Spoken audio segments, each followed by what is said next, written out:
¿Sabías que existió un continente ahora perdido en el Océano Pacífico? En el siglo XIX, un sacerdote hindú presentó al coronel del ejército británico James Churchward unas tablillas antiguas que revelaban la existencia de una civilización primordial perdida.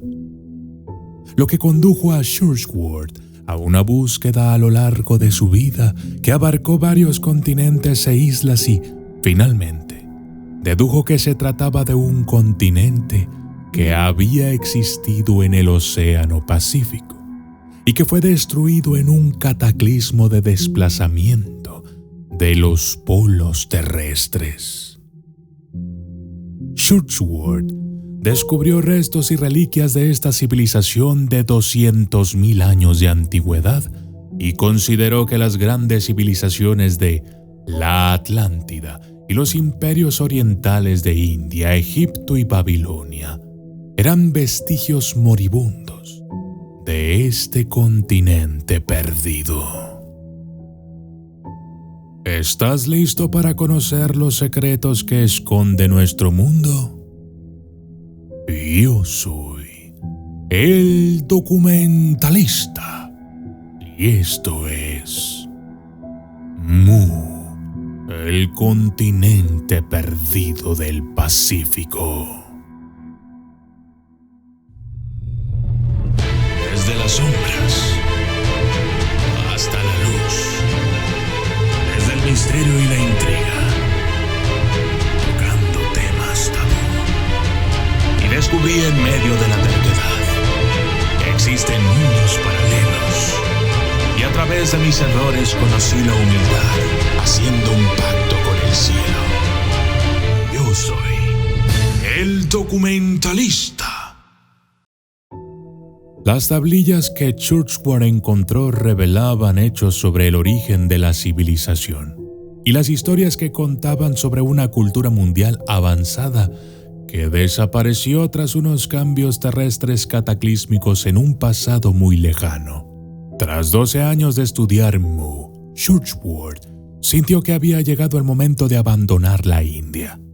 Su conocimiento de la civilización primordial descrita en las tablillas del templo, combinado con la curiosidad y el ansia viajera de un erudito aventurero, le impulsaron a buscar más pruebas de esta civilización.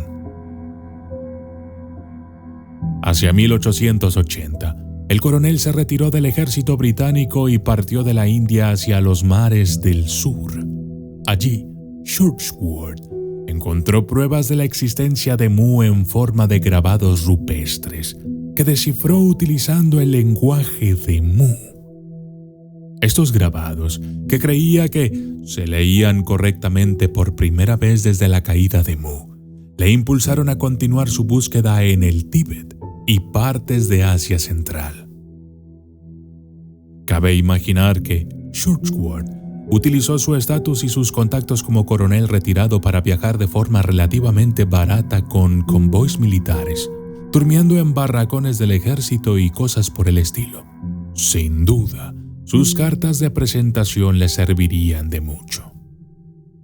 Viajar a finales del siglo XIX y principios del XX era caro y lento, sobre todo en Asia Central y el vasto Océano Pacífico. Incluso hoy en día es difícil y caro llegar a muchas islas de este océano. Churchward llegó a ser un hombre extremadamente viajado para su época. Desde el Tíbet, Asia Central y la India, Churchward viajó a Egipto, donde exploró las pirámides y visitó el Museo Bulaq en la antigua ciudad de El Cairo. Examinó los jeroglíficos y papiros egipcios a la luz del lenguaje simbólico de Mu e intentó traducir algunos de los documentos en términos de ese lenguaje arcano que le enseñó el Rishi.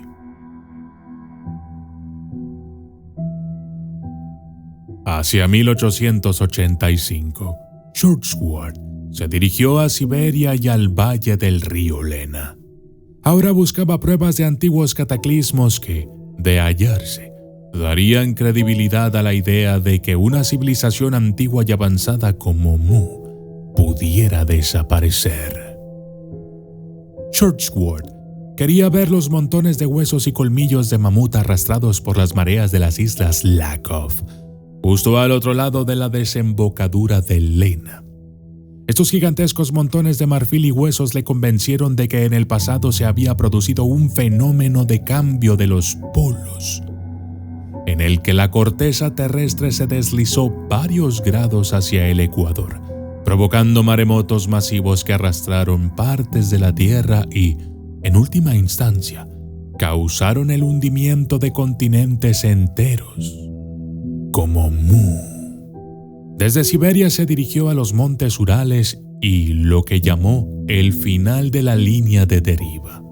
Aquí terminó su rastro en busca de los cataclismos del pasado, y Churchward sintió que tenía las pruebas geológicas e históricas que necesitaba para establecer la existencia de civilizaciones antiguas.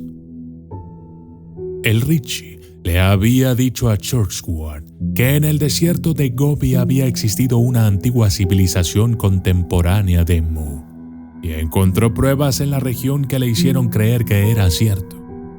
La tradición local de la tierra de Chambala, o Agartha, contaba que era el vestigio de una antigua civilización avanzada que también fue destruida en el cataclismo del cambio de polos, con sus consiguientes terremotos, maremotos y actividad volcánica. Churchward se marchó entonces a Australia, donde trabajó durante algunos años. Instado por unos parientes a visitar Nueva Zelanda, reunió ahí cierta información de los maoríes locales que le hizo viajar de nuevo en busca de más pruebas de Mu. Durante más de 2 años exploró numerosas islas y grupos de islas, como Samoa, Tahití, las Marquesas, Tonga, las Islas Gilbert, las Islas Cook, la Isla de Pascua, Hawái y otras. Churchward creía que los restos megalíticos que encontró por toda la región, junto con las leyendas isleñas de continentes hundidos, eran la prueba definitiva que necesitaba para escribir su libro sobre el antiguo continente hundido de Mu. Dijo Churchward: esa historia es la historia de Mu y de su vasta civilización que se extendió por todo el mundo entre 20.000 y 200.000 años, ambos incluso.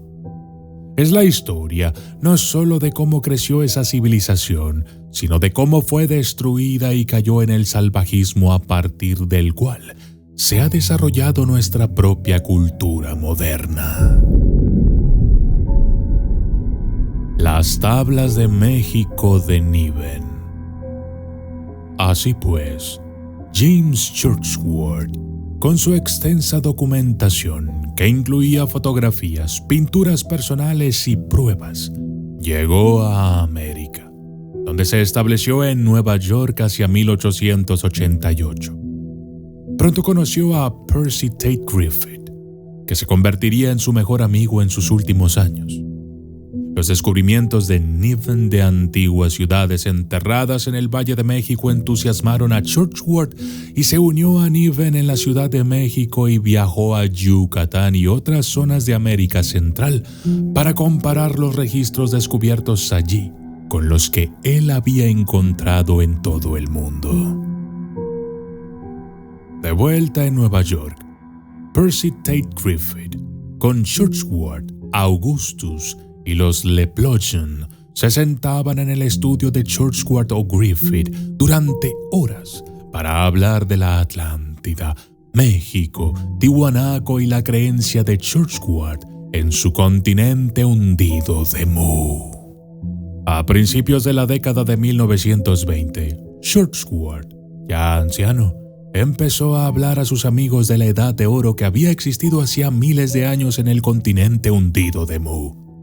Esto culminó con la autopublicación en 1926 de El continente perdido de Mu. El libro de Churchward causó sensación en su momento. Recibió una gran atención por parte de críticos y se convirtió en objeto de muchos debates. De hecho, grupos como los Rosacruces y la Fraternidad Lemuriana se tomaron muy en serio los libros de Churchward y trataron de elaborar sus obras, con las que estaban en gran medida de acuerdo. Churchward era muy buen artista y llenó sus libros con sus propios mapas y pinturas, así como fotografías que había recogido en sus viajes. El libro dice: cuando Mu, el ahora perdido continente del Pacífico, se superpobló, comenzó la colonización, y América fue una de las primeras colonias de Mu. De América a la Atlántida, a Europa y África, el movimiento de colonización continuó hasta que los cataclismos destruyeron Mu y la Atlántida. Luego, en la portada de los símbolos sagrados de Mu, se lee: ningún estudiante de ocultismo, religión comparada o antropología puede permitirse perderse la emoción.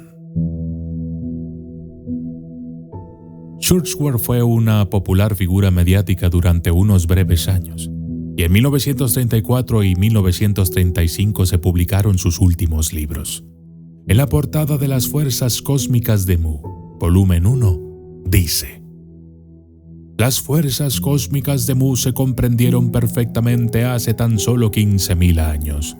Su aplicación llevó a esta civilización perdida a cimas tecnológicas extraordinarias, logros que solo ahora empezamos a comprender y alcanzar. En la portada de Las Fuerzas Cósmicas de Mu, volumen 2, dice que el centro de la Tierra no es lava fundida, sino gas, que el hombre en su forma actual vivió a través de todos los cambios cataclísmicos de la Tierra y da pruebas arqueológicas de ello. El coronel James Churchward murió aproximadamente un año después de la publicación de su último libro. Murió satisfecho de que las lecciones del Ritchie hubieran llenado el vacío que se había producido en su vida tras abandonar la India, y de que el mundo hubiera escuchado ahora el mensaje del Ritchie. Extracto de Los hijos de Mu, el origen del hombre. Dice así: la Tierra de Mu era un gran continente situado en el Océano Pacífico, entre América y Asia, cuyo centro se encontraba algo al sur del Ecuador. Basando su superficie en los restos que aún quedan sobre el agua, habría tenido unas 6.000 millas de este a oeste y unas 3.000 de norte a sur. Todas las islas rocosas, individualmente y en grupos, diseminadas por el Océano Pacífico, formaron en su día parte del continente de Mu. Hace unos 12.000 años, unos terremotos cataclísmicos partieron Mu en dos. Esta ola destruyó todo el país por el que se discurría. La gente se ahogó y las ciudades fueron arrasadas o sepultadas bajo la deriva. La capital, Uigur, yace hoy bajo 15 metros de peñascos, grava y arena. Está situada en el desierto de Gobi, que hoy solo tiene grandes extensiones de roca, pues el suelo y todo lo que lo acompañaba fue arrasado por el diluvio. En Mu había 10 tribus distintas. Aunque físicamente se diferenciaban fácilmente, había pocas variaciones de la lengua y estas solo de carácter menor. Un cambio mayor se observa en sus glifos o escrituras. En la madre patria, cada uno de sus pueblos ocupaba su propio territorio y, cuando varias tribus participaban en la colonización de un nuevo país, no se asentaban indiscriminadamente, sino que cada tribu tomaba su propia tierra y construía sus propias ciudades, como hicieron sus padres en Mu. ¿Qué te ha parecido esta historia? ¿Crees que sería posible la existencia de un continente perdido en el Océano Pacífico hace más de 200.000 años? Déjame tu opinión en los comentarios. Yo soy el documentalista y esto fue Mu, el continente perdido del Pacífico.